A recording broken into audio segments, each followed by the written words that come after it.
It's happened in places like Louisiana and Arkansas and Kentucky. Literally hundreds of birds mysteriously found dead. And folks in Yankton, South Dakota thought they were being added to the list after hundreds of dead birds were found there yesterday. Turns out this unpleasant feather discovery has a solid explanation. They were poisoned. News Channel 4's Forrest Saunders joins us now with more. Someone thought the 200 starlings found dead in Yankton's Riverside Park had froze to death, but they were actually poisoned on purpose by the U.S. Department of Agriculture. Many of these European starlings were laying on the ground or frozen in trees discovered by a passerby. Officials first thought the birds were late to migrate and froze to death during the recent cold spell. But around 1 this afternoon, that theory changed. Police say they received a phone call from the USDA official who said the birds had been poisoned.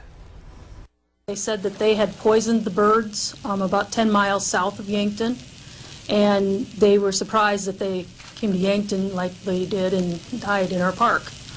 The USDA confirms the story, saying the deaths were part of a large killing at a private feedlot in Nebraska.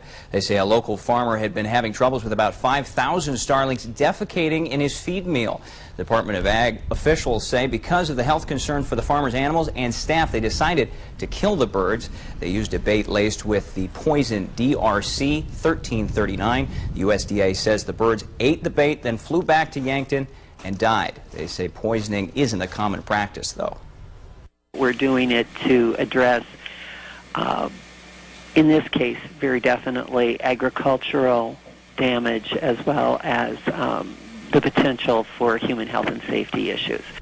USDA officials say they regret they had to kill the birds, but say there is no toxic concern for people or animals, and all officials estimate nearly 2,000 birds ate that poison. However, since the bait has been removed, they don't expect any more birds to die.